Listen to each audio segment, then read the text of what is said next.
नमस्कार, शाम के ठीक 5 बज चुके हैं और आप देख रहे हैं आपका prime time debate show India का सवाल और मैं हूं आपके साथ प्रीति चौहान। देश की नई संसद में आज पहली बार कार्यवाही हुई। आज ही केंद्र सरकार ने एक ऐतिहासिक बिल लोकसभा में पेश किया। ये वो बिल है जो देश में महिलाओं की भागीदारी को बढ़ाएगा। महिला आरक्षण बिल में देश की सभी महिलाओं के लिए लोकसभा और विधानसभा में 33% सीटें आरक्षित करेगा। इस बिल को नारी शक्ति वंदन अधिनियम नाम दिया गया। महिला आरक्षण बिल केंद्रीय कानून मंत्री अर्जुन राम मेघवाल ने सदन में पेश किया, लेकिन देश के प्रधानमंत्री नरेंद्र मोदी ने अपने संबोधन में इस बिल की रूपरेखा रखी।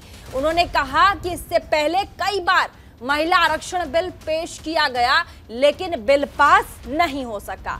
इस कारण से यह सपना अधूरा रह गया। ईश्वर ने शायद इन्हीं कामों के लिए प्रधानमंत्री को चुना है। तो वहीं इस बिल के पेश होते ही सियासत भी शुरू हो गई। पक्ष और विपक्ष के बीच श्रेय लेने की होड़ का सिलसिला भी शुरू हो गया। कांग्रेस के सांसद अधीर रंजन चौधरी ने कहा कि बिल यूपीए सरकार लेकर आई थी, लेकिन बीजेपी आज इस बिल का सारा क्रेडिट खुद लेना चाहती है। वहीं दूसरी तरफ से बिल के पेश होने से देश भर की महिलाओं में खुशी की लहर है। तो वहीं कहीं मिठाइयां बांटी जा रही हैं तो कहीं पटाखे भी जलाए जा रहे हैं। लेकिन इन सब के बीच सवाल यहाँ ये है कि आज इतने बड़े मौके पर भी क्या क्रेडिट लेने की बात सही है? क्या महिला आरक्षण बिल पर सियासत करना ठीक है? क्या स्पेशल सेशन में, विशेष सत्र में 2024 की बिसात बिछाई जा रही है? क्या केंद्र ने नई संसद के पहले दिन को ऐतिहासिक बनाने के लिए इस बिल को पेश किया? इन सभी सवालों पर हम अपने तमाम मेहमानों से रिएक्शन लेंगे, चर्चा करेंगे। लेकिन फिलहाल 4 तस्वीरें आपके टेलीविजन स्क्रीन पर जो आज की सबसे भव्यतम और बड़ी तस्वीर रही है। सबसे पहले प्रधानमंत्री नरेंद्र मोदी ने जब महिला आरक्षण बिल को लेकर के नए संसद में तमाम सांसदों को संबोधित किया, उस समय की तस्वीर। दूसरी तस्वीर पुराने संसद भवन में आज फोटो सेशन भी चला है, उसकी तस्वीर आप देख सकते हैं। यादगार पल रहा क्योंकि पुराने सदन को छोड़कर नए सदन में जाना था, पुराने सदन का आशीर्वाद भी लेना था, यादें भी जोड़नी थी और नए सदन में जाना भी था विकास के लिए। तीसरी तस्वीर में देखिए, सेंट्रल हॉल में कार्यक्रम रहा। ऐसे में तस्वीरों के जरिए आप देख सकते हैं कि प्रधानमंत्री जैसे ही निकले, उनके पीछे पूरा सांसदों का कुनबा निकला और नए संसद के लिए। नई संसद में जब शुरुआत हुई, तमाम सांसद राज्यसभा के और लोकसभा के एक साथ बैठे। कैपेसिटी इतनी है कि एक साथ दोनों ही सदनों के सांसद बैठ सकते हैं। उसके बाद की छवि हमने आपको दिखाई। तो ये दिन भर की सबसे बड़ी तस्वीरें थी जिन पर देश भर की निगाह थी। आज इसी पर बातचीत करेंगे, तमाम मेहमानों से आपको मिलवाएंगे। लेकिन छोटा सा रिपोर्ट, क्या आज दिन भर चला क्या है, हुआ क्या है, वो जरा समझिएगा।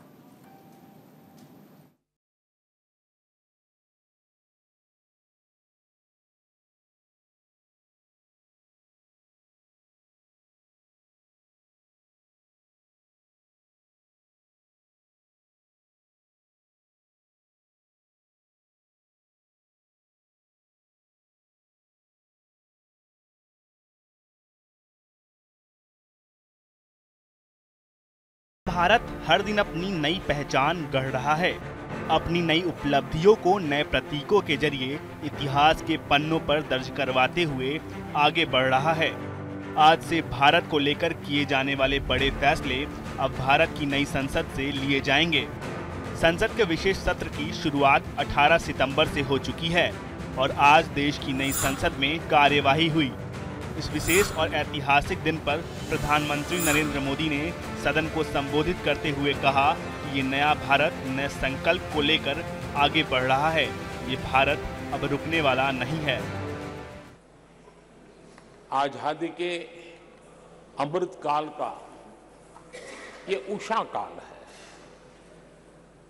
और भारत अनेक सिद्धियों के साथ नए संकल्प लेकर के नए भवन में अपना भविष्य तय करने के लिए आगे बढ़ रहा है। संसद के 5 दिन का विशेष सत्र सोमवार से शुरू हुआ। संसद की पुरानी इमारत में शुरू हुआ यह सत्र संसद की नई इमारत में खत्म होगा। केंद्र सरकार द्वारा बुलाए गए इस विशेष सत्र में कई अहम बिलों को मंजूरी दी जानी है, जिसमें सबसे अहम बिल महिला आरक्षण को माना जा रहा है। इस बिल को कानून मंत्री अर्जुन राम मेघवाल ने सदन में पेश किया, जिस पर चर्चा के बाद इसे पारित किया जाएगा। वहीं देश के प्रधानमंत्री नरेंद्र मोदी ने इस बिल को लेकर कहा कि नारी शक्ति वंदन अधिनियम से लोकतंत्र और अधिक मजबूत होगा। नारी शक्ति वंदन अधिनियम, इसके माध्यम से हमारा लोकतंत्र और मजबूत होगा। मैं देश की माताओं, बहनों, बेटियों को नारी शक्ति वंदन अधिनियम के लिए बहुत बहुत बधाई दूंगा। मैं कॉन्स्टिट्यूशन 128 अमेंडमेंट बिल 2023 के संबंध में कुछ तथ्य सदन के समक्ष रखना चाहता हूं। ये महिला सशक्तिकरण से संबंधित बिल है।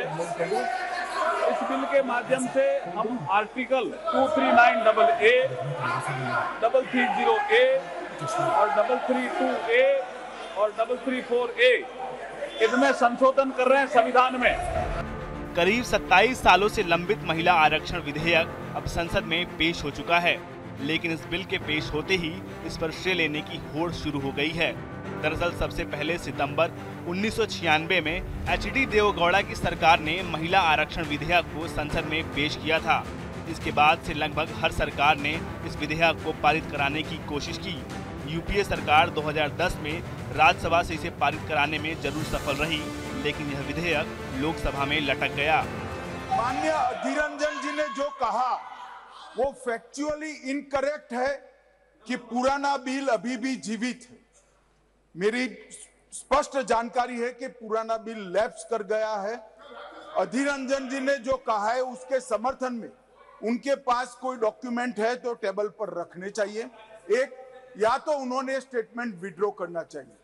दूसरा, उन्होंने कहा कि इस बिल को लोकसभा ने भी कभी पारित किया था राजीव गांधी जी के समय में, कभी नहीं हुआ है। जो आरक्षण की बात हमारे प्रधानमंत्री जी अभी कहे हैं, मैं ये कहना चाहते कि महिला आरक्षण 1989 में जब राजीव जी प्रधानमंत्री थे तब स्थानीय निकायों के चुनाव में उन्होंने 1/3 आरक्षण महिलाओं के लिए सुनिश्चित किया था। तत्पश्चात कांग्रेस की सरकारों ने लगातार प्रयास किया कि महिला आरक्षण का बिल पास हो, कानून बने। लोकसभा एवं विधानसभाओं के लिए भी 1/3 आरक्षण के लिए राजीव जी की सरकार, देखो प्रधानमंत्री जी कह रहे थे कि व्यवहार से पता चलेगा कौन कैसा व्यवहार करता है। प्रधानमंत्री खुद आप देख लो, प्रधानमंत्री का अपमान कर रहे हैं आप लोग। प्रधानमंत्री खुद आप लोग को सिखाता कि व्यवहार की उल्टा व्यवहार करते हैं। चल हो गया। राजीव जी की सरकार, नरसिम्हा राव जी की सरकार, फिर डॉक्टर मनमोहन जी की सरकार, अलग अलग सरकारों ने अलग अलग समय पर अपनी हैसियत के अनुसार उसको पास कराने की प्रयास किया। महिला आरक्षण बिल लाने की एक बड़ी वजह ये भी है कि सदन में महिला सांसदों की संख्या काफी कम है। आंकड़ों के मुताबिक लोकसभा में महिला सांसदों की संख्या 15% से भी कम है, जबकि राज्य विधानसभा में उनका प्रतिनिधित्व 10% से भी कम है। वर्तमान स्थिति की बात करें तो लोकसभा में 78 महिलाएं सदस्य चुनी गईं, जो कुल संख्या 543 के 15% से भी कम है। बीते साल दिसंबर में सरकार द्वारा संसद में साझा किए गए आंकड़ों के अनुसार राज्यसभा में भी महिलाओं का प्रतिनिधित्व करीब 14% है। इसके अलावा 10 राज्यों की विधानसभाओं में महिलाओं का प्रतिनिधित्व 10% से भी कम है। लोकसभा में महिला आरक्षण बिल पेश हो चुका है। महिला आरक्षण बिल आज के समय की जरूरत है। इससे पंचायत से लेकर विधानसभाओं, विधान परिषदों और देश की संसद में महिलाओं की हिस्सेदारी बढ़ेगी। इस बिल को कानूनी दर्जा मिलने से देश की सियासत से लेकर सरकारी और निजी क्षेत्रों में बड़े पैमाने पर महिलाओं की भागीदारी बढ़ेगी। अब कल इस बिल पर लोकसभा में चर्चा की जाएगी, जिसके बाद वोटिंग होगी। अगर ये बिल लोकसभा से पास हो जाता है तो इसे राज्यसभा में पेश किया जाएगा। Bureau report, news India. तो आपने सुना, तमाम मेहमानों को, हमारे रिपोर्ट को देखा। हमारे साथ जो मेहमान जुड़े हैं उनसे आपको मिलवा देते हैं। हमारे साथ तिलक सिंह होंगे, नेता बीजेपी के, हमारे साथ तारिक खान होंगे, प्रवक्ता समाजवादी पार्टी के, रत्नेश मिश्रा राजनीतिक विश्लेषक हमारे साथ होंगे, हमारे संवाददाता गौरव मिश्रा भी हमारे साथ जुड़ गए। आप सभी के पास हम आएंगे, लेकिन संवाददाता गौरव मिश्रा हमारे साथ जुड़े हुए हैं, इस पर ज्यादा जानकारी थोड़ा उनसे ले लेते हैं हम। गौरव, दिन की शुरुआत हुई, सदन की शुरुआत हुई 10 बजे से, उसके बाद फोटो सेशन हुआ। प्रधानमंत्री ने पहले ही ये कह दिया था कि हम ऐतिहासिक बड़े फैसले लेने वाले हैं, इसीलिए 5 दिनों के विशेष सत्र को बुला रहे हैं। उसके बाद जैसे ही महिला आरक्षण बिल पर इस बिल को पेश किया जाता है, विपक्ष से कहा जाता है, विपक्ष की तरफ से कहा जाता है कि हमने पहले ही किया था, सारा क्रेडिट आप नहीं ले सकते, क्रेडिट हमें भी दीजिए। आपको नहीं लगता ओछी राजनीति आज के दिन कम से कम महिला आरक्षण बिल, जिसके लिए महिलाओं ने नाक रगड़ दिया, उस पर नहीं करनी चाहिए थी?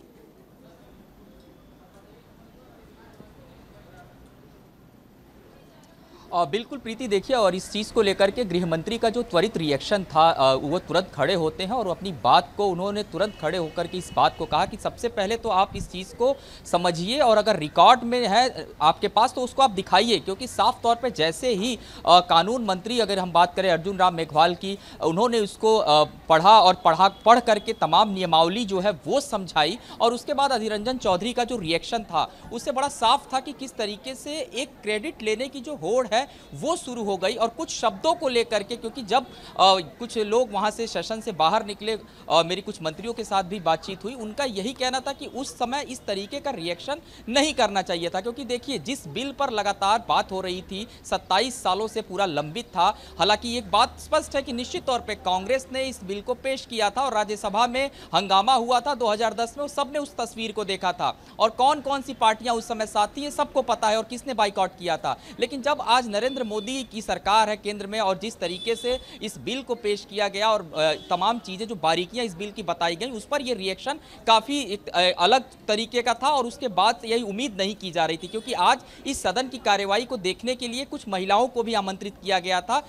कल ही रात में यह फैसला लिया गया था कि कुछ महिलाएं होंगी वो खुद इस कार्यवाही को देखेंगी, और आज जब वो महिलाएं बाहर निकली, तमाम हमारे सहयोगियों ने भी उनसे बातचीत किया, तो निश्चित तौर पर देखिए कहां 15% का जो फीसदी आरक्षण था वो अब सीधे 33% हो जाएगा। तो इससे निश्चित तौर पे जो संख्या पहले 81 के आसपास हुआ करती थी, 80 से 81, अब वो सीधे 181 पहुंच जाएगी। यानी कि निश्चित तौर पे महिलाओं को एक सम्मान देने का काम जो मोदी सरकार है उसने किया। और इस बिल को लेकर के जो आपने कहा प्रीति शुरुआत में कि क्या होगा इस 5 दिनों के विशेष सत्र में, तो निश्चित तौर पर यह एक मास्टर स्ट्रोक था और बड़े स्पष्ट तरीके से सरकार ने अपने स्टैंड को क्लियर भी किया। आज कल इस पर चर्चा होना है, कल डिस्कशन है, कल फाइनल इस पर डिस्कशन के बाद, क्योंकि 5 दिनों का सत्र है। और इसी बीच में क्या और कोई बिल है जो आ सकता है, कोई और अमेंडमेंट्स है जो हो सकता है संविधान में?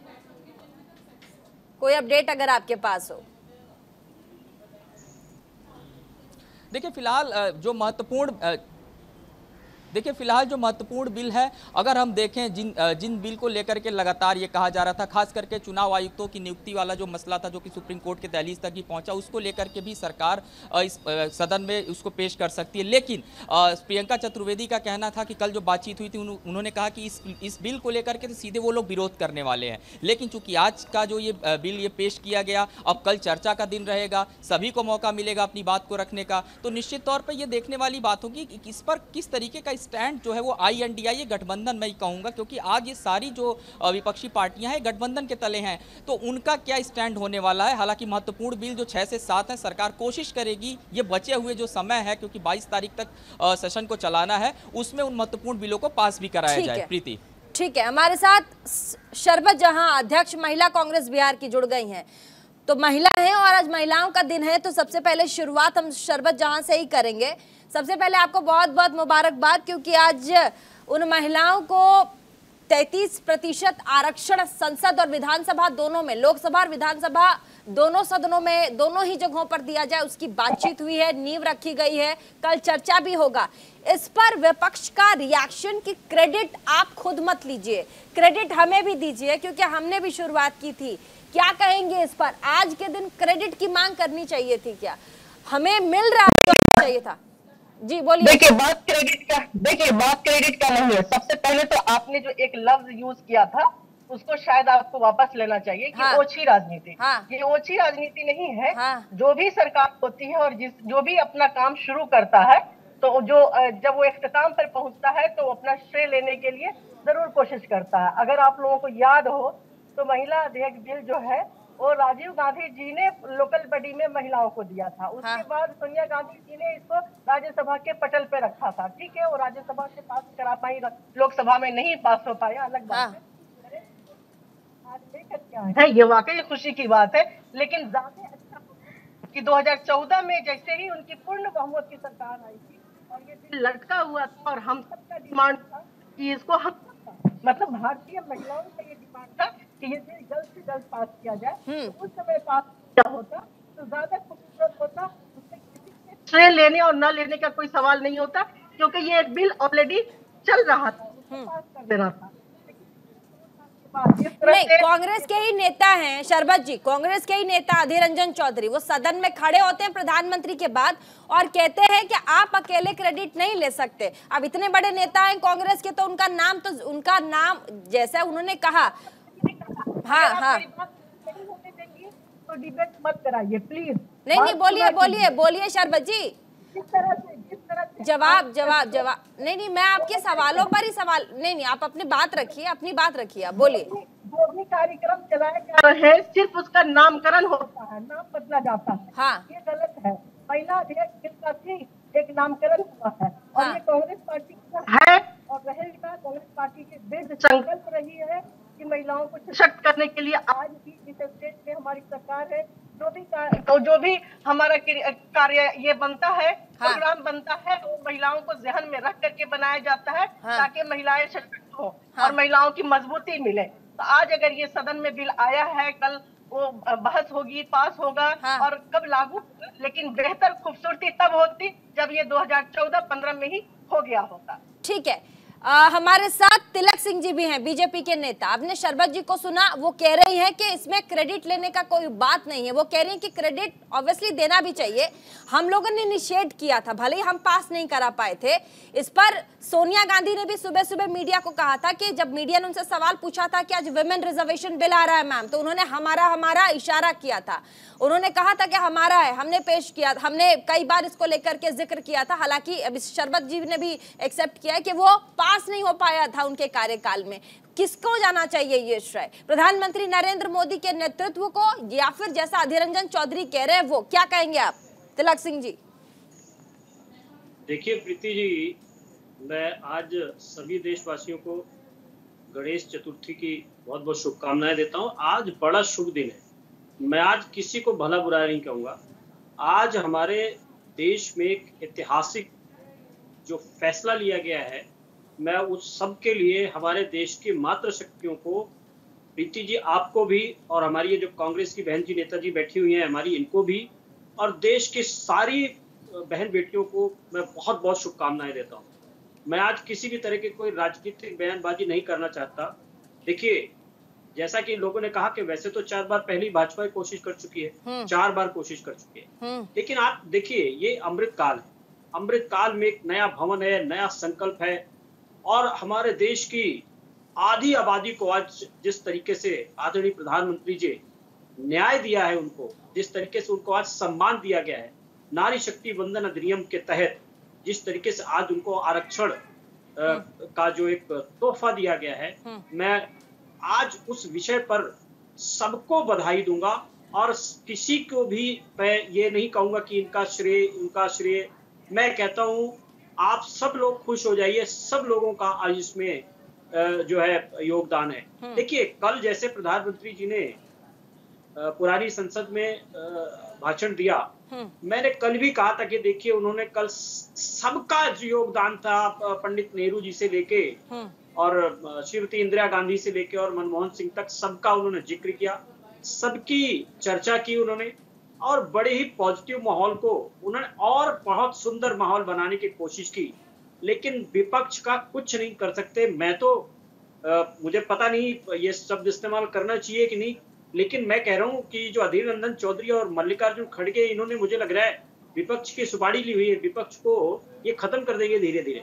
जिस तरीके से इनको, मुझे तो समझ के परे है कि ये राजनीति किस काल की राजनीति कर रहे हैं, कौन सी किताब में पढ़ के आए हैं, क्या इनकी प्रैक्टिस है पॉलिटिक्स की। मतलब हर जगह सिर्फ विरोध के लिए विरोध, ठीक है, इतना बढ़िया समाजवादी पार्टी के भी, एक सेकंड, ठीक है, मैं आती हूँ आपके पास। समाजवादी पार्टी के भी प्रवक्ता हमारे साथ हैं।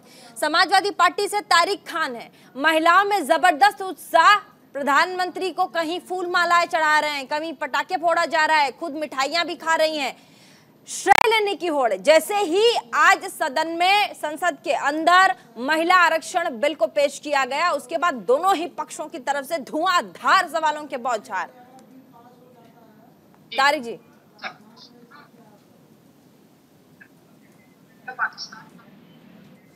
आवाज आपकी कम आ रही है थोड़ी। तारिक जी, आपको मेरी आवाज आ रही है?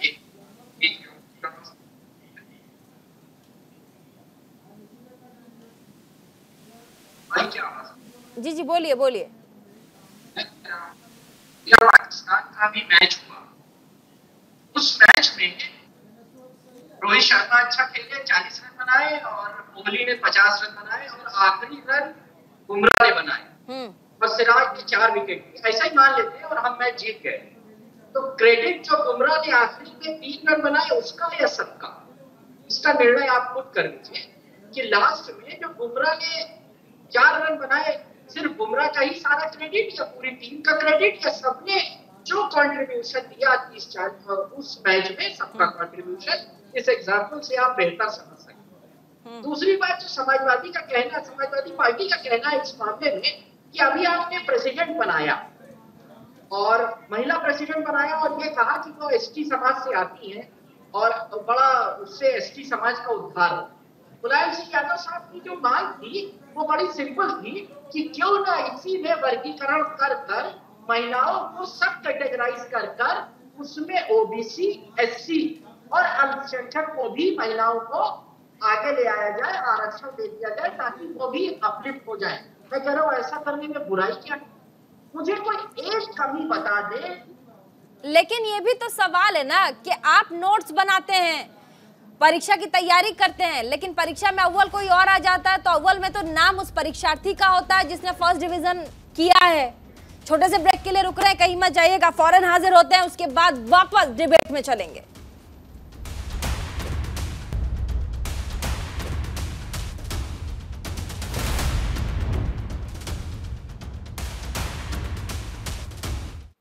ब्रेक के बाद एक बार फिर से स्वागत आप सभी का। इंडिया के सवाल में वापस चलेंगे। हमारे साथ तारिक खान, प्रवक्ता समाजवादी पार्टी की अपनी बात रख ली। रत्नेश मिश्रा रह गए थे।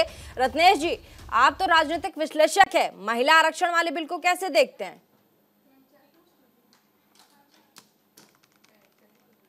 जो आधी आबादी है, लगभग 50% की जो आबादी है, उसको अपना राजनीतिक हक मिलना चाहिए और जरूरी भी था। लेकिन एक बात मुझे समझ में नहीं आई कि हमारी सरकार ने पता नहीं क्यों इस पर एक 15 साल की टाइम लिमिट लगा दी। दूसरी बात, जब आप वुमेन रिजर्वेशन की बात करते हैं प्रीति जी, तो मेरे वुमेन को वुमेन की तरह देखिए, महिला को महिला की तरह देखिए, उसको आप व्यक्ति ओबीसी जनरल में मत बांटिए। अब मैं आपको मजे की बात बताता हूँ। जो 35% आरक्षण लागू हो रहा थी जी, उसके तहत 137 सीटें जो है वो सामान्य ओबीसी वर्ग की महिलाओं के लिए आरक्षित हो जाएगी। लेकिन एससी और एसटी वर्ग की जो महिलाएं हैं उनको जानते हैं कहाँ रिजर्वेशन दिया गया? जो 84 सीटें एससी के लिए रिजर्व है लोकसभा में से, उसमें से 28 सीटें महिलाओं को दे दी गई। जो 47 सीटें एसटी के लिए रिजर्व है लोकसभा में, उसमें से 16 सीटें महिलाओं को दे दी गई। चीज बताइए प्रधानमंत्री जी, अल्पसंख्यक महिलाओं को तो आप राखी बांधने का प्रोग्राम चलाते हैं, लेकिन अल्पसंख्यक वर्ग की महिलाओं को राजनीतिक सहभागिता देने की बात आती है तो आप उसके लिए कोई प्रावधान नहीं करते। और कितना बड़ा धोखा दिया है प्रधानमंत्री जी ने एससी और एसटी वर्ग की महिलाओं के, मेरी बहनों को। अरे रत्नेश जी, आज इतने बड़े दिन पर पहले एक बात बताइए, आप कहीं आपको किसी बड़े से किसी कहीं पर एंटर करना है तो पहले दरवाजे को तो आप क्रॉस करिएगा ना, उसके बाद ही आप उसके अंदर जाएंगे, फिर आप बार्गेन करिएगा कि ये इधर और इधर कोटा और इधर ओबीसी और एससी एसटी करिएगा। जब इतने सालों से पहले ये विधेयक ही नहीं आया था, अभी कम से कम बिल बनने जा रहा है, उस पर भी आप कह रहे हैं कि ये इधर जाएगा वो उधर जाएगा। बस अब मैं समझ गया। मतलब प्रीति जी आप कहना चाह रही हैं कि पहले हम घर में जाएं, मतलब पहले घर में जाने के लिए पहले महिलाओं को तो आने दीजिए। सदन में जाने नहीं, सुनिए तो पहले सदन में जाने के लिए संघर्ष करें, उसके बाद फिर उनकी सहभागिता को निश्चित करने के लिए संघर्ष करें। तो फिर इसमें प्रधानमंत्री किस बात का क्रेडिट लेना भाई? किस बात का क्रेडिट लेना? आधे अधूरे काम का क्रेडिट लेना होता है क्या प्रधानमंत्री जी को? या प्रधानमंत्री जी तो खैर कोई काम कंप्लीट नहीं कर पाते हैं, उनका एक पुराना इतिहास रहा, हर काम को आधे नहीं छोड़ के कौन सा आधा अधूरा काम? चलिए बीजेपी के प्रवक्ता भी नेता भी बैठे हैं, कौन सा आधा अधूरा काम बीजेपी कर रही है जरा बताइए। मैंने 27 मिनट सुना है। चलिए ठीक है, बोल लीजिए रत्नेश जी, बोलिए बोलिए 2 मिनट 17 सेकंड बोलिए बोलिए बोलिए। चलिए अब दूसरी बात रही, आपने बहुत बड़ी बात की कि आज क्रेडिट लेने की ओछी राजनीति नहीं करनी चाहिए। हमें लगता है कल आपने प्रधानमंत्री जी का पहला अभिभाषण नहीं सुना। मुझे लगता है कि प्रधानमंत्री ने पहले ही दिन सदन में ओछी राजनीति कर दी। प्रधानमंत्री जी ने शब्दावली का प्रयोग किया कि विपक्ष का रोना धोना चलता रहेगा, अभी बहुत टाइम है। मतलब विपक्ष अगर जनता के सवालों को उठाता है, विपक्ष अगर जनता के वाजिब सवालों को लेकर प्रधानमंत्री से सवाल पूछता है तो विपक्ष रोना धोना कर रहा है। अरे प्रधानमंत्री जी, मतलब आप जो पहले करेंगे वही तो पाएंगे। ये तो प्रकृति का नियम है, जो प्रीति जी मैं आपको दूंगा वही आप मुझे रिटर्न करेंगे। मैं आपको अगर हिंसा दूंगा तो आप मुझे हिंसा रिटर्न करेंगी, मैं अगर आपको प्रेम दूंगा तो आप मुझे प्रेम रिटर्न करेंगी। तो प्रधानमंत्री जी ने जो दे दिया, प्रधानमंत्री जी ने ओछी भाषा का प्रयोग कर दिया। आपने सुना क्या विपक्ष का रोना धोना शब्द का प्रयोग प्रधानमंत्री जैसे दफ्तर बैठे व्यक्ति को देख देता है? अगर इस देश में भाषा का स्तर सबसे ज्यादा किसी ने गिरा तो प्रधानमंत्री। लेकिन उन्होंने तो याद भी तो किया तमाम नेताओं को, बड़े प्रधानमंत्रियों को जिन्होंने देश को बहुत कुछ दिया, उन्हें याद भी तो किया। मैडम कोई एहसान किया क्या? नहीं एहसान नहीं किया, दिल बड़ा दिखाया। राजनीति में कम से कम दिल बड़ा दिखाया। आप लोग भी तो दिखाइए। आप राजनीतिक विश्लेषक है क्या है? नहीं, दोनों तरफ से बोलिए ना, आप न्यूट्रल रहिए। आप एक तरफ कैसे बोल सकते हैं? चलिए बोलिए, वो बीजेपी के नेता बोलिए। आप ये डिसाइड करेंगे मैं क्या बोलूंगा? न्यूट्रल रहिए, आप एक तरफा क्यों बोल रहे हैं? नहीं, मेरा जो पक्ष है वो मैं पक्ष रखूंगा। तो आपका पक्ष, अच्छा तो मतलब आप राजनीति में अगर दिल एक तरफ का बड़ा कर रहे हैं तो दूसरी तरफ के लिए कुछ नहीं कहेंगे? नहीं, बहुत अच्छी बात है, बड़ा दिल है, कम से कम 10 साल में। चलिए तिलक सिंह जी हाथ उठा रहे, एक बार सुने तो उसके शरबत जी के पास चलेंगे, शरबत जी के पास भी चलेंगे। तिलक जी पहले जवाब, अच्छा ठीक है जवाब ले लीजिए। मैं थोड़े ना स्पोक्स पर्सन हूँ, जो नेता अपना काम करेंगे, मेरा काम सवाल पूछना आपसे भी उनसे भी। देखिए प्रीति जी, जैसा कि आपने कहा ये राजनीतिक विश्लेषक है, मुझे नहीं समझ में आया किस टाइप के राजनीतिक नहीं वो आपका टाक्स मत कीजिए, हमने उन्हें इनवाइट किया, मेरा सवाल उनसे सीधा है, वो आप नहीं कर सकते। आपका सवाल जो उन्होंने पूछा उस पर जवाब दीजिए। उन्होंने कहा है वो कह रहे हैं, अरे सवाल तो सुन लीजिए। वो कह रहे हैं कि आपने बिल की बात की है, विधेयक आया है जिसे कल बिल बनाएंगे, प्रधानमंत्री आश्वस्त किया कि बिल बनेगा। ये वो कह रहे हैं कैसे करेंगे आप एक तरफ ओबीसी के लिए इतना कर रहे हो, एससी के लिए इतना, ये तो वापस आप अंदर जाके तमाम लोगों को फिर अपने, अब कह रहे हैं कि वो आप अपने हिसाब से उनको मोल्ड कीजिएगा। जवाब दीजिए इस पे। देखिए प्रीति जी, मैं आपकी बात का जवाब देने के पहले इनकी बात का जवाब देता हूँ। बोलिए। देखिए आज देश के कानून मंत्री श्री अर्जुन राम मेघवाल ने इस बिल को पटल पे रखा है। अब इस पे बहस होगी, डिबेट होगी और उसके बाद ये और सारे अपने प्रोसेस से गुजरते हुए ये लागू हो। अभी इनको कुछ नहीं पता, ये जो विश्लेषण कर रहे हैं एक तरफा विश्लेषण, इसको विश्लेषक नहीं कहते हैं। मैंने इस बात पे, मैं पर्सनल उन पे किसी बात पे मैं चर्चा नहीं कर रहा हूँ। मैंने जो आपने कहा कि राजनीतिक विश्लेषक है, राजनीतिक विश्लेषक ये नहीं होता कि प्रधानमंत्री के ऊपर जो है अपना कटाक्ष करना शुरू हो जाओ। विश्लेषण जो होता है वो दोनों तरफ का होता है, दोनों पार्टियों की तरफ से होना चाहिए। खैर उनकी मर्जी है, अब वो अपना देखेंगे। मैं तो सिर्फ एक ही बात कहता हूँ प्रीति जी, अगर 70 साल से कोई कोशिश भी नहीं कर रहा था तो हमने तो 4 बार पहले भी कोशिश की, और इस बार पहली जो हमारी नई संसद बनी है, हमने पहले ही दिन इतने शुभ कार्य करने शुरू किए हैं। तो उसमें अरे भाई रुको ना, विश्लेषक जी, विश्लेषक महोदय रुक जाइए आपका। अरे विश्लेषक महोदय ये डिबेट को जो है डिरेल मत कीजिए। अरे डिबेट को डिरेल मत कीजिए। अरे भैया यहाँ भी पत्थरबाजी अच्छा, शुरू कर दी क्या जवाब आपने? ऐसे जवाब ले रुक लीजिए, जाइए, वरना आपके रुक सवालों का जाइए। जवाब नहीं मिलेगा। रत्नेश पत्थर मत जी, फेंकिए यहाँ पे। रत्नेश जी जवाब अरे ले पत्थर लीजिए। मत फेंकिए यहाँ पे, पत्थर मत अच्छा, दिल फेंकिए। बड़ा रखिए आप लोग, दिल बड़ा बोलने दीजिए, रखिए। थोड़ा दिल बड़ा कीजिए। जवाब ले लीजिए, फिर रुक जाइए, काउंटर रुक करने जाइए। का। अच्छा, अरे शरबत जी पत्थरबाजी भी मत है, कीजिए। उनसे भी सवाल पूछना है, अभी उनको रुक जवाब जाइए, देने पत्थरबाजी दीजिए। मत कीजिए भैया। अरे विश्लेषक महोदय, पत्थरबाजी मत कीजिए, यहाँ पत्थरबाजी मत कीजिए। जवाब दे दीजिए। चैनल का टाइम खराब कर रहे हैं आप, थोड़ा बोल लेने दीजिए। अरे भैया बोल लेने दीजिए यहाँ पे। विश्लेषक महोदय, आप पता नहीं काहे के विश्लेषक हैं। रुक जाइए, बोल लेने दीजिए। रत्नेश जी, ये नहीं बोलने देंगे भैया, ये से करवा लीजिए। मेरी रिक्वेस्ट है आपसे, ऐसे डिबेट करेंगे तो कोई कुछ भी कहेगा। मान लीजिए तारिक जी है, शरबत जी अपनी बात रखेंगे, वो लोगों तक नहीं पहुंचेगी। आप लोगों ने अपना समय दिया है, समय का यूटिलाइज भी कीजिए। लोगों पास आप काउंटर करेंगे, आप एक साथ बोल रहे हैं, मुझे भी समझ में नहीं आ रहा। 2 मिनट देते थे, उसके बाद इनके पास आते। अरे मैं आपके मेरे सवाल पत्थर जैसे लगे। अभी मैं आती हूँ आपके पास, रुक तो जाइए थोड़ा सा, सारा समय मैं आपको नहीं दे सकती हूँ। रत्नेश जी प्लीज डिस्टर्ब मत कीजिए। चलिए तिलक जी जल्दी से जवाब दीजिए। देखिए प्रीति जी, जैसा मैंने कहा, विपक्ष का जैसी आदत है ना, आज भी सरेआम नई संसद में पहले ही दिन इतने शुभ मुहूर्त में अधीर रंजन चौधरी वहां खड़े होकर के झूठ पे झूठ बोले जा रहे हैं कि पहले ही हम ये बिल पास करा चुके थे। देखिए, बहुमत के 10 साल सरकार, मनमोहन सिंह सरकार चली है, तब इन लोगों ने इसको पास करा के खत्म नहीं किया है। ये विश्लेषक महोदय को कुछ पता ही नहीं है, ये अपना आगे टाइम पास करना है यहाँ पे, किसी को बोलने भी नहीं दे रहे हैं। पकड़। अरे भाई चुप कीजिए, आप फिर शुरू हो गए। मैं आपसे पूछ रहा हूँ, 4 बार चुप कीजिए आप, मेरा टाइम है, मुझे बोलने दीजिए। एंकर ने मुझे टाइम दिया बोलने का, टाइम खराब कर रहे हैं आप यहाँ बैठ के, बोलने दे रही है। तैयारी करके आए कीजिए यहाँ पे। चलिए शरबत जी, मेरे पास इतना समय नहीं है, आप लोग एक दूसरे का प्लीज टाइम खराब इसकी मत कीजिए। रत्नेश जी मुझे म्यूट करवाना पड़ेगा। रत्नेश जी प्लीज, शरबत जहां जी, अरे रुक तो जाइए। शरबत जी से भी ना पूछूं सवाल, आप ही पूछ लीजिए। आप ही सबसे ज्यादा महिला आरक्षण बिल पर झंडा लेकर के आप मतलब परचम लहरा रहे, सवाल तो लेने दीजिए कम से कम।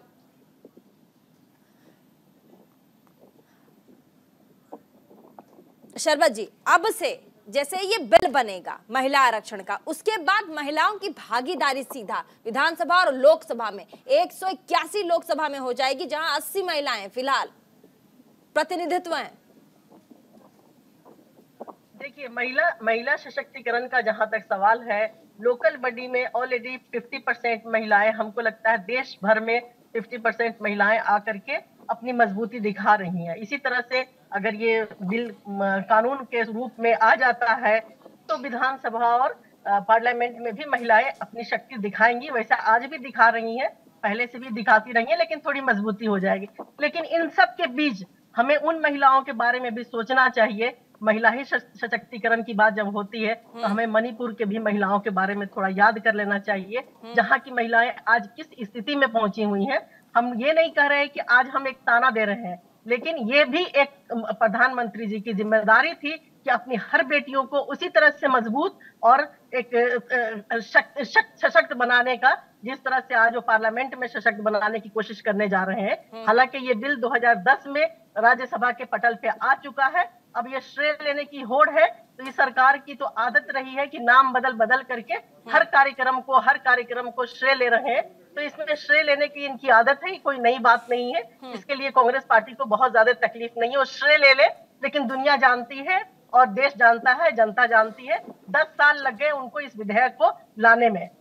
तो लेकिन शरबत जी, जिन्होंने कर दिखाया, क्रेडिट तो उनको जाएगा ना, जिन्होंने कर दिखाया। इनको ये बिल 2014 में उनके कार्यकाल को तो क्रेडिट जाएगा ना। मान लीजिए, अच्छा ठीक है, मैं कह रही हूँ 2014 के पहले, जब प्रधानमंत्री नरेंद्र मोदी प्रधानमंत्री नहीं बने थे, 2014 के पहले जब मनमोहन सिंह देश के प्रधानमंत्री थे, अगर उस समय ये हो जाता, उस समय अगर ये आरक्षण बिल बन जाता, तब उनको जाता ये श्रेय कि उनके कार्यकाल में ये हुआ। आज जब प्रधानमंत्री नरेंद्र मोदी हैं और उनके नेतृत्व में ये हो रहा है, तो उनको श्रेय क्यों नहीं जाना चाहिए? शरबत जी, उस समय नंबर नहीं था, हम राज्यसभा में पास करा चुके थे, हम लोकसभा में नहीं पास करा पाए। वैसे ही 2014 में आने के बाद इनको फौरन कर देना चाहिए था, लेकिन 10 साल लग गए। इलेक्शन के टाइम में आकर के बिल पास कराते हैं, वो भी पास कराते हैं, बहस होगी, कानून बनेगा नहीं बनेगा ये देखने वाली बात होगी। महिलाओं को छल करने की कोशिश की गई है, महंगाई, भ्रष्टाचार, बेरोजगारी से ध्यान शरबत जी, हटाने के आपने लिए। ना अपना लेकिन वीडियो महिलाएं बंद कर बेवकूफ लिया है नहीं शायद। शरबत जी, शायद आपने अपना वीडियो म्यूट कर लिया है। आप जरा वीडियो ऑन कर लीजिए। आपने म्यूट किया है, मेरा वीडियो आपने म्यूट किया है, हमने नहीं किया है। अच्छा ठीक है, मैं पीसीआर से जरा रिक्वेस्ट करूंगी कि अगर कुछ हुआ है तो जरा चेक करके ठीक कर लीजिए, वो नजर नहीं आ रही है। ठीक है शरबत जी, आप बोलती रहिए, आपकी आवाज आ रही है। नहीं हो गया, मेरी बात हो गई। आपके इस तरह के चलिए ठीक है, पढ़ना बेकार की बात ठीक है। आप दिख रही हैं अभी। तिलक जी जवाब दीजिए, अब रत्नेश जी की बातों में मत आइएगा प्लीज, आप अपना जवाब दीजिए। मणिपुर की घटनाओं पे सवाल पूछ रही हैं शरबत जी, और वो कह रही है कि हमने राज्यसभा से पहले किया था, हमारे पास मैंडेट नहीं था, शुरुआत तो हमने की थी ना, तो आप उनको क्यों नहीं क्रेडिट देंगे? हाँ देखिए प्रीति जी, सबसे पहली बात तो पता नहीं क्यों ये लोग ना तो टीवी देखते हैं, ना तो ये लोग राजनीतिक जो घटनाएं घटती हैं उनमें कोई इंटरेस्ट नहीं होता है। ये लोग सच में मजाक, बिल्कुल मजाक नहीं कर रहा हूँ, ये लोग सिर्फ टाइम पास करते हैं। तो आप कांग्रेस पार्टी मैं को मत कल बुलाइए, से लेके आज कांग्रेस तक पार्टी की आपका प्रधानमंत्री नहीं जी की एक एक सेकंड की जो स्पीच है वो मैं आपको बता सकता हूँ। उन्होंने किसी को ये नहीं कहा कि हम आपको क्रेडिट नहीं दे रहे, सारा क्रेडिट हम ले रहे हैं, हमने ये कर दिया। वो ये कह रहे हैं कल से लेके आज तक उन्होंने सारे महापुरुषों को याद किया, सारे प्रधानमंत्रियों को याद किया, और आज एक शुभ दिन था। कल से ही हमने बता दिया था कि हम ये महिला आरक्षण बिल ला रहे हैं। महिला आरक्षण बिल लाने के बाद एक इतना सुंदर और इतना पॉजिटिव माहौल संसद में जो है शुरू हुआ। उसके बाद अधीर रंजन चौधरी शुरू हुए उधर, उसके बाद मल्लिकार्जुन खड़गे शुरू हुए, हुल जुलूल बकना उन्होंने पार्लियामेंट के अंदर झूठ बोलना शुरू कर दिया। हम उसमें जा ही नहीं रहे। मैं ये कह रहा हूं कि 4 बार हमने भी पहले कोशिश की, आपने भी कोशिश की, हम कहां मना कर रहे हैं, लेकिन मैं कह रहा हूं आज हमारे यशस्वी प्रधानमंत्री ने कर दिखाया। जिसने कर दिखाया वही जो जीता, वही सिकंदर। जो कर दिखाया उसको तो कम से कम श्रेय मिलना ही चाहिए। तारिक खान जी जो कर दिखाया, ठीक है, समाजवादी पार्टी के भी आवाज प्रवक्ता बैठे हुए। तारिक खान जी, जिसने कर दिखाया वही सिकंदर है। आपने पहले क्या किया वो कह रहे हैं कि अभी फिलहाल आप देखिए किसने क्या कर दिखाया। जल्दी से जवाब। देखिए मैम, सबको खूब टाइम दिया आपने, बोलने दीजिए। मेरी आवाज पहुंच रही है अब साफ आप तक? बिल्कुल साफ पहुंच रही है, बोलिए। अब मेरी बात सुनिए कि क्रेडिट की कोई बात नहीं है, ठीक है। आपने राम मंदिर का क्रेडिट नहीं लिया है, आपने कभी नहीं कहा, कभी प्रधानमंत्री ने नहीं कहा कि हम ट्रिपल तलाक लेके आए। ये कैसी बात है? जिस हिस्से की जितनी बात जो करता है वो उतना क्रेडिट लेता है। प्रधानमंत्री तो दिन रात क्रेडिट लेते हैं कि मैंने धारा 370 हटाई, मैं ट्रिपल तलाक लेके आया। तो अगर कांग्रेस ने पहले कुछ किया है तो आज क्रेडिट ना ले। अगर मुलायम सिंह यादव ने कहा था कि जो बैकवर्ड महिलाएं हैं उनको भी आरक्षित करिए तो हम क्रेडिट ना ले। आप प्रधानमंत्री रोज चिल्लाएं पार्लियामेंट में खड़े होकर कि मैंने ये किया, मैंने वो किया, 1 नेशन 1 टैक्स लेके आया, तो आप अपना क्रेडिट लीजिए। तो हमें भी अधिकार है अपना क्रेडिट लेने का, अपनी बात कहने का। हम ना कहे, हम बिल्ली बनकर आपकी बात सुनते रहे, ये कौन सी बात है? जितनी तेज आप कहेंगे उतना ही अधिकार इस कॉन्स्टिट्यूशन ने दिया है। जिस किताब को सीने से लगाकर दूसरी आप संसद में गए, उसी किताब ने अधिकार दिया है कि हम बराबर से अपनी बात कहें, आपने नहीं दिया। दूसरी बात, प्रधानमंत्री ने जितनी बातें कही, मैं फिनिश कर रहा हूं, जितनी बातें कही वैसा जब अलविदा कहा जाता है, फेयरवेल स्पीच ऐसे ही सबको उसमें समेट लिया जाता है। और फेयरवेल स्पीच में जब हम अपने कॉलेज में देते थे तो सबका शुक्रिया अदा कर देते थे और सबकी तारीफ कर देते थे कि भैया अब हम जाने वाले हैं। क्यों? ठीक है। कल तक तो नेहरू सारी प्रॉब्लम के जिम्मेदार थे। अगर एक तिनका हिला और प्रलय आया तब के जिम्मेदार नेहरू। अब नेहरू बड़े अच्छे हो गए, नेहरू अच्छे हो गए, गांधी अच्छे हो गए, भी करे तो भी आपको प्रॉब्लम है। तो करें क्या? तारीफ भी करें तो भी आपको प्रॉब्लम है, तारीफ भी ना करें। तारीफ जी ठीक है, ये स्वस्थ राजनीतिक, इसको आप ऐसे भी लीजिए। अच्छा मैं ही आपको ही मौका दे रही हूँ, मैं और किसी को बीच में भी मौका नहीं दे रही हूँ। मैं यही कह रही हूँ कि ठीक है, तारीफ भी अगर कर रहे हैं उसमें तो कोई दिक्कत नहीं होनी चाहिए ना, तारीफ ही तो कर रहे हैं। तारीफ के बड़े मौके आए हैं, तब नहीं की आपने, तब नहीं की जब कांग्रेस वाले दिन रात चिल्लाते हैं कि हमने ये टैग बनाया, IIT बनाया, IIM बनाया, हमने तमाम से इंस्टीट्यूशंस बनाए, हमने बैंकों को उसका केंद्रीकरण किया। अच्छा, कभी कभी भावुक पल भी होता है तारिक जी। अब जैसे कल पुरानी संसद को आज देखिए फोटो सेशन हुआ, छोड़ रहे थे, भावुक राजनीति में भी होता है। देखिए राजनीति में आप ये कहेंगे कि राजनीति नहीं होगी तो पॉसिबल नहीं, क्योंकि आप भी देखिए प्रवक्ता हैं। अब आप राजनीति अपनी पार्टी में नहीं करेंगे दूसरी पार्टी के लिए, तो फिर आपका राजनेता होना बेकार है। तो वैसे ही कभी कभी भावुक पल भी होता है, इसलिए आपको एक्सेप्ट करना पड़ेगा। अब इसमें वो नाम ले रहे हैं तो फिर इसको कैसे डिनाई करेंगे आप? लेकिन मैम सडन से अगर अचानक बड़े बदले से मेरे सरकार नजर आती, अचानक से हृदय परिवर्तन हो गया, क्यों मैम? बीस मिनट मैं किसी को बीच में इंटरप्ट नहीं करता। अच्छा ठीक है, बोलिए। मैं ये कह रहा हूँ कि प्रधानमंत्री पहले भी कहते कि सब हिस्सेदार हैं निर्माण में, राष्ट्र निर्माण में। पहले न क्या काफी था बाबूजी आपने? आज शायद अचानक से नेहरू जो अभी प्रलय आया उसके भी जिम्मेदार नेहरू थे, अटल बिहारी मोदी साहब की वजह से के हिसाब से। अगर अच्छा, इसका जवाब ऐसे बनता है, मैं एक बार ले लेती हूँ तिलक जी, उसके बाद रत्नेश जी मैं तुरंत आपके पास आती हूँ। ऑलरेडी आपने बहुत टाइम लिया था। तिलक जी जवाब दीजिए, अचानक से क्यों याद कर रहे हैं प्रधानमंत्री? अब उस पर भी सवाल, इसमें हंसने को वाली कोई बात नहीं है, बहुत सीरियस टॉपिक चल रहा है, आपको जवाब देना चाहिए। वो कह रहे हैं कि इससे पहले तो आपने कई बार हमें कोसा है, नेहरू जी को आपने बहुत कुछ सुनाया, आज अचानक से कैसे आप नेहरू जी को याद कर रहे हैं? देखिए प्रीति जी, जैसा मैंने कहा, मैं इसमें बिल्कुल कोई हंस नहीं रहा हूं मैं, लेकिन जब मैंने जैसे कहा ना कि पता नहीं ये लोग क्या चाहते हैं, देश से क्या चाहते हैं, संसद से क्या चाहते हैं, हमारे यशस्वी प्रधानमंत्री से ये लोग क्या चाहते हैं। मतलब अगर वो तारीफ करें तो भी इनको हजम नहीं होती है, और अगर इनकी सच्चाई और इनकी असलियत जो इन्होंने देश का बेड़ा गर्क किया पिछले 70 सालों में, अगर वो देश के सामने रखते हैं तो भी इनको हजम नहीं होता है। मतलब ये क्या चाहते हैं कुछ किसी का समझ में नहीं आ रहा। मैं सच कह रहा हूँ, देखिए पृथ्वी जी, आपका चैनल लाखों करोड़ लोग देखते हैं, नेशनल चैनल है, मैं आपके दर्शकों के ऊपर छोड़ता हूँ कि बताइए ये जितने विपक्षी यहाँ बैठे हुए हैं ये लोग क्या चाहते हैं, क्या कोई इनको कोई डिस्क्राइब कर पाएगा? मतलब अगर वो आज पहले नहीं करा जी, पहले नहीं करा, अरे अब किया है ना भाई, आप एक्सेप्ट कर लो ना यार। अब तो प्रधानमंत्री जी की तारीफ कर दो, वो शुभ दिन, आज अच्छे दिन, आज हमारे देश की 50% महिलाओं को आज उनको न्याय मिल रहा है, आज तो उनकी तारीफ। रत्नेश जवाब, आज तो तारीफ बनती है प्रधानमंत्री की, क्यों नहीं कर रहे? आज दिल बड़ा दिखाइए आप लोग। देखिए प्रीति जी, भाजपा के प्रवक्ता और नेता बंधु ने बहुत अच्छी बात की। उन्होंने पूछा कि हम प्रधानमंत्री से क्या चाहते हैं, तो देखिए हम बोल देते हैं कि भाई हम प्रधानमंत्री से क्या चाहते हैं।